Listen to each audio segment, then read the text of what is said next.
live with Chubbs, a.k.a. Marcel Forrest. What's going on, man? Doing all right, bro. Alrighty.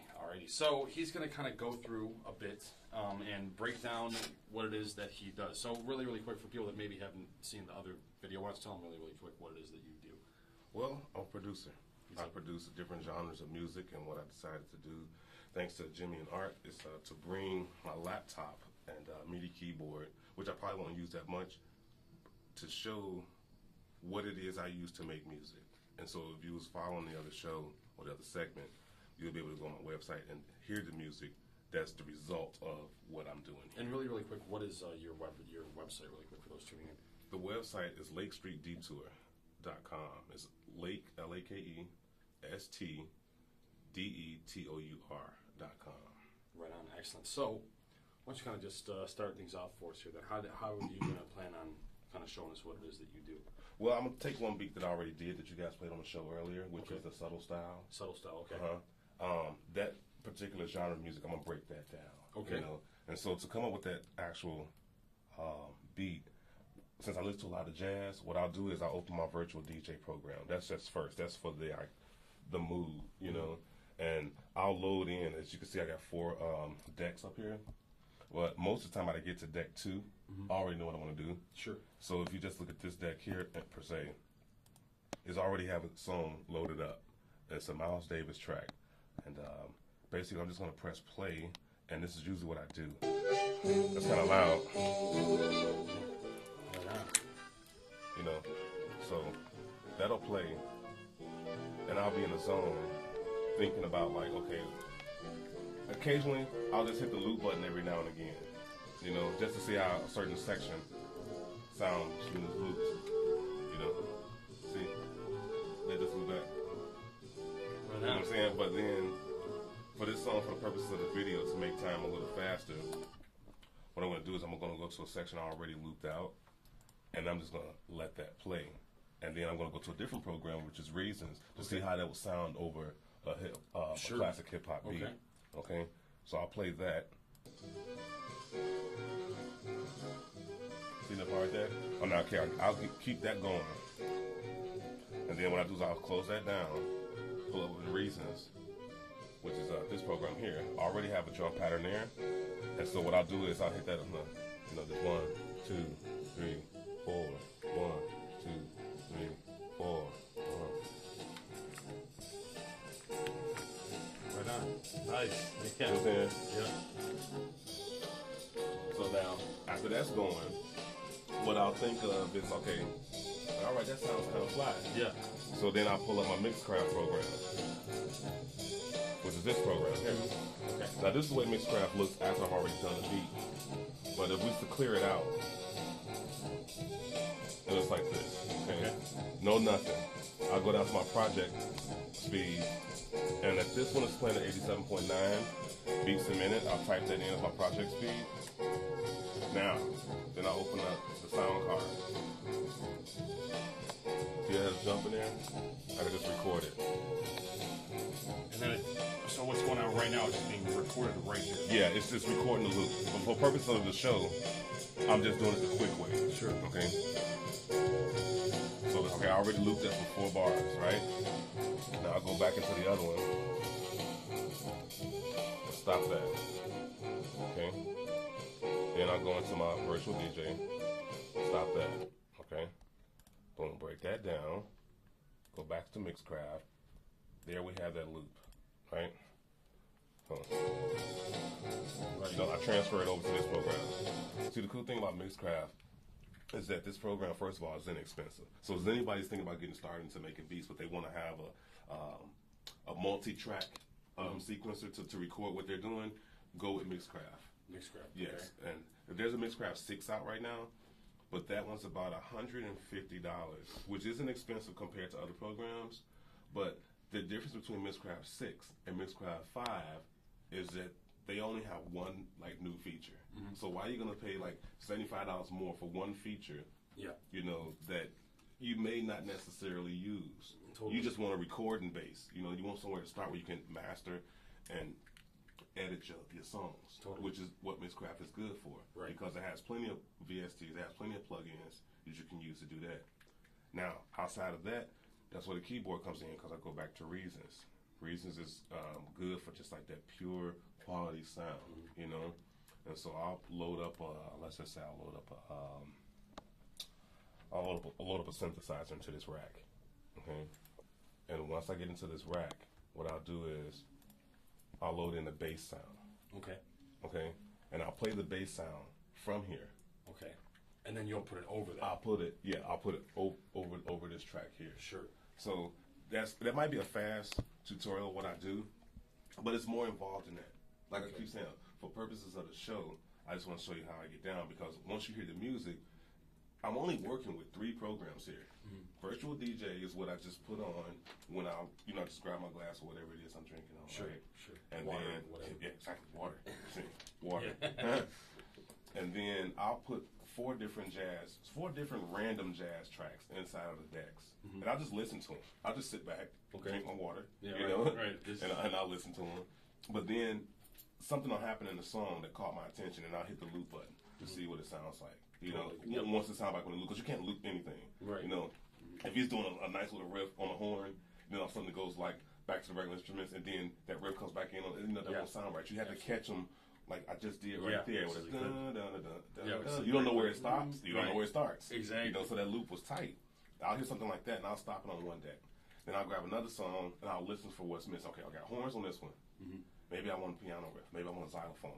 I'll find a jazz song that has piano or xylophone or vibraphone in it, and I'll listen to that for a little while, and then I'll hear something that I like, loop that, then I'll play both of the loops together to see how it sounds. Right. After I do that, then I go back into Reasons, get my drum loop, play it underneath that sample and see how funky, how does it groove together, Sure. Like that last one. I did that in like 10 minutes before I left the house to come here. Right. Just to show you what I do. But you see, that's how simple it can be if you're going to do that. And it sounded great, man. Hey, I appreciate that, bro. And excellent. I haven't even like put my stamp on that one yet. Yeah. That was just for here. Right. Well, it sounds freaking great, man. So then after this, then you would add in the bass. What else would you add into this? That track? Yep. Voice samples. Okay. Just different things that express whatever I'm feeling for that song. Like that one song I did, Subtle Style. Okay. I found 4 different interviews with like famous people, dead or still alive, and funny. What was the Art pointed this out, which I didn't catch. Yep. I just was going with the flow. That each one of those people mentioned the word style in the interview, and I was like, wow. Even when he said it, I was like, I don't even remember thinking that this was what I wanted to do. What were you thinking? Well, it worked out. It did, man. It worked out. And that's just for hip hop, jazz stuff. Now I do also, like I said, I do R&B, and I've been doing the piano thing lately, so I can load up one of those tracks for you to give you a better feel of that, how rounded I am when it comes to some of these tracks. Like let's see, you know what, the one we was talking about, we just called it Enter the Chamber, which is originally was going to be the intro song to the album dedicated to my wife. Okay. But I'll still just actually play it so that you can hear it, because you didn't get a chance to hear it on the show. Right. Right. And you probably won't be able to hear it till you get home. But I'll play it now anyway. Yeah. And so this is what the final product would be after everything is all said and done. Come take a look at all the different. If you want to look at this, I can break it tracks. down for you. If you notice here on the side, now this is still Mixcraft. Now, where you see the keys, but what says my sonata, this is all me playing that row. And then the Arctic Winds, that's a sound effect. This is a sound effect. This is another sound effect. And then I start adding in the different instruments and a different type of, you see, like as it goes down, it breaks down with the snares and the hats and things of that nature. Look at all that. But I got that as a mixture from all those programs that I was working with, except for Virtual DJ. I didn't do anything with Virtual DJ because it's more or less like actually me playing the piano, So it starts off, feeling like it's, relaxing. But I go through. This is you actually playing. Yeah, this is me playing.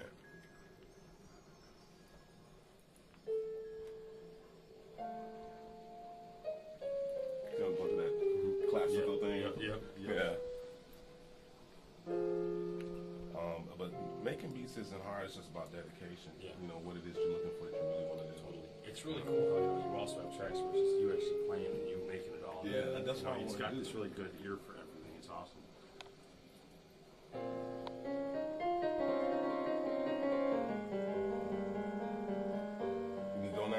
was thinking when I came up with that. I was just pretty much making love to the piano. Like, all right, this is where I want to start. I started here, and I went all the way down to here. And I break it down to more hip hop, like right about here.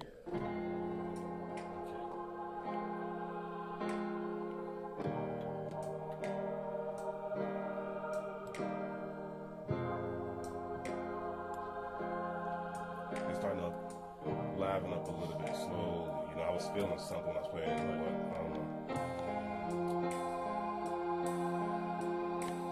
This is just an intro, you know, to the album. It's not an actual song or album. It's just the intro. It's the intro, you know, because I'll probably be talking over this, you know, expressing how I feel about my wife, because this is for her, you know. So, but it sounds like it's dark and like trouble. Yeah. But it's not. Right, yeah. You know, because when I add the words to it, right, absolutely. It won't be that at all. It'll be more or less about emotion. Once the strings come in here, you know, it'll be more emotional. You know, it won't be so dark and like, man, I'm supposed to be a love album. Yeah, right. You know? What kind of marriages? Yeah, right. Just kidding. Yeah. But that's just gonna be the intro there. But I just try to show you another aspect of me. You know, because I also do the keys. I'm not just strictly electronic, MIDI keyboard, samples, pre-recorded things. I'm not all about them. I'm also about playing, you know, too. That is awesome, man. Right on, man. Well, that is really, really cool to see, you know, where it starts and where it ends. And granted, this one is different. Like you said, you know, you're not using, what's the name of the... well, virtual DJ. I'm not using that way. And I use a little bit of Reasons, but this is mostly me on the piano, and I use mostly Mixcraft for this one. It's just cool to kind of see, like, you know, where it can start and where it can end. You know, where it can... And it's so funny because this is where this project ends, but the whole album starts. You know, there's so much more that's about to happen that you're about to make or that you have made, or, you know. It's just really, it's really, really, really, really cool. How long would you say the average amount of time you spend on making a track is? Well, if it's the hip hop jazz stuff that I'm doing, dude, that flows like water. Yeah, it can go anywhere from 1 day to 2 days. I do those tracks quick because I really feel those. Because see, I'm a DJ first, then I'm a producer. So all the records that I have in my studio, I have more fun just digging through records, looking at different samples, right? You know, just scratching them in there. But before you, like you said earlier, time flies when you're having fun. Before you know it, I done put all these samples into this song, you know, and threw this hip hop a beat to it, and it's pretty much done. Yeah. You know, I just gotta tweak a couple of nuances, but outside of that, that doesn't take long. Right. When I'm actually playing on a keyboard, now that could take like 3, 4 days. I'm sure. Because, you know, I like to. When I play keyboard, I don't just sit down there for a melody.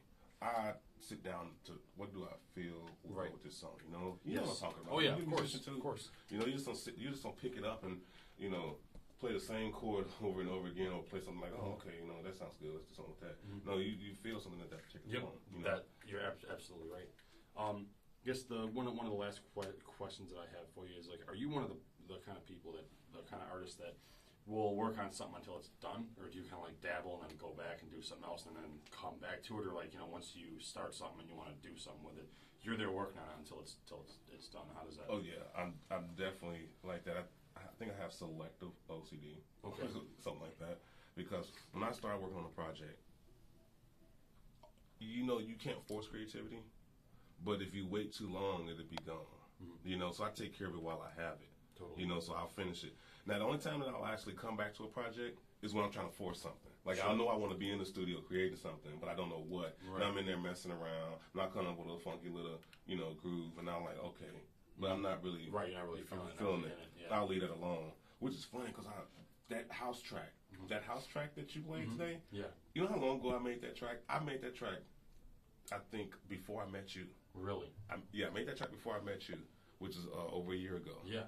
But I put it on the shelf because I wasn't feeling it. I wasn't ready for it. And then I came back to it earlier this week because I wanted to do something special for the show, just for the show. And I played it again, but given everything I've learned from when I first touched that track, and I met you and all the programs that I've been learning how to use, went back to that track, and you heard it. You know, the track was off the hook. Yeah. You know, a lot of my house head buddies, they love that one. Yeah. You know, but I had done that track years ago. Not years ago. I'd done that track way before I met you. But then I came back to it just this past week and finished it in one day because. But it's, yeah, man, you know, it's just something that, you know, you're feeling and that you can actually get done. Like, you know, after seeing this, that's really, really cool, man. Work goes into it. That's for sure. I would actually like to. Do we have time for me to show you how I broke that house track down? Or we're running out of time. I think we might be running out of time, man. Okay. We can always come back though and do it, you know. Until next year. Yeah, until next year. No, man. We'll figure something out, man. Have it and get it. I'll personally show you how I did that track after we wrap things up. All right, yeah. Marcel. Hey, man. Thank you for being on, man. Do you have any more parting words? Well, like I said, if you want to know anything else about me, my website answers all of those questions. You can see my tracks or contact me at LakeStreetDetour.com. That's LakeStreetDetour.com. Or if you're a SoundCloud head, you can find me on SoundCloud at GJChubb38. Outside of that, everything will be personal, like my Facebook or Instagram. So SoundCloud and Lake Street Detour. Then a lot of tracks I talked to Jimmy about will be on that website. Right on. Yep. Alrighty then. Well, hey, Marcel, thanks again for being on, man. Always excellent having you on. Seriously, always excellent having you on. Don't wait a year. Yeah, no, it'll be less. It will be less for sure. So, folks, you guys can check out these videos and more at TimesRadio-TV.com. Thanks for being here. Thank you, man.